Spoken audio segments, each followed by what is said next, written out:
ہماری خداوند یسوع کی انجیل مقدس متی کے مطابق اس کا 10واں باب 7 سے 15 آیات تک۔ اس وقت یسوع نے اپنے 12 شاگردوں کو یہ ہدایت کی کہ چلتے چلتے یہ منادی کرنا کہ آسمان کی بادشاہی نزدیک آ گئی ہے۔ بیماروں کو اچھا کرنا، مردوں کو جلانا، کوڑیوں کو پاک صاف کرنا، بدروحوں کو نکالنا، مفت تم نے پایا مفت ہی تم دینا، نہ سونا نہ چاندی نہ تانبا اپنے کمر بند میں رکھنا، نہ رستے کے لیے تھیلی، نہ 2 کرتے، نہ جوتے، نہ لاٹھی لینا، کیونکہ مزدور اپنی خوراک کا حقدار ہے۔ اور جس شہر یا گاؤں میں داخل ہو دریافت کرنا کہ وہاں کون لائق ہے، اور جب تک وہاں سے نہ نکلو وہیں رہنا، اور گھر میں داخل ہوتے وقت اسے سلام کہنا۔ اگر وہ گھر لائق ہو تو تمہارا سلام اسے پہنچے گا، اور اگر لائق نہیں تو تمہارا سلام تمہارے پاس واپس آ جائے گا۔ اور جو کوئی تمہیں قبول نہ کرے اور تمہاری باتیں نہ سنے تو اس گھر یا اس شہر سے نکلتے ہی اپنے پاؤں کی گرد جھاڑ دو۔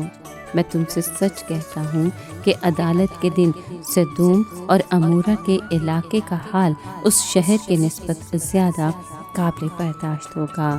پاک کلام کے پڑھے اور سنے جانے پر خداوند کی برکت ہو، خدا کا شکر ہو۔ عزیز دوستو، اب شاگردوں کو سند دی گئی کہ جس سے پیغام کی توثیق ہونا تھی۔ انہیں بیماروں کو اچھا کرنا تھا، مردوں کو جلانا، کوڑیوں کو پاک صاف کرنا اور بدروحوں کو نکالنا تھا۔ یہودی نشان طلب کرتے تھے، چنانچہ خدا نے اپنی مہربانی سے ان کو نشانات عطا کر دیے۔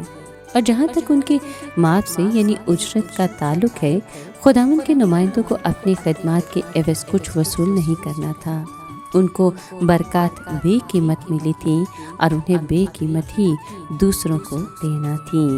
اتنا ہی نہیں بلکہ وہاں سے نکلتے وقت وہ اپنے پاؤں کی گرد جھاڑ دیں، یعنی جو مسیح کے شاگردوں کو رد کرتا ہے وہ در حقیقت مسیح کو رد کرتا ہے۔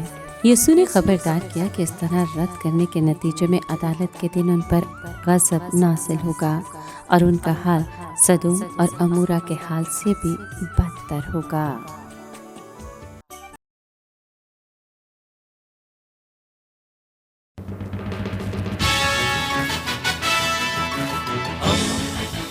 دوستی کا پیمبر، ریڈیو ویریتاس ایشیا۔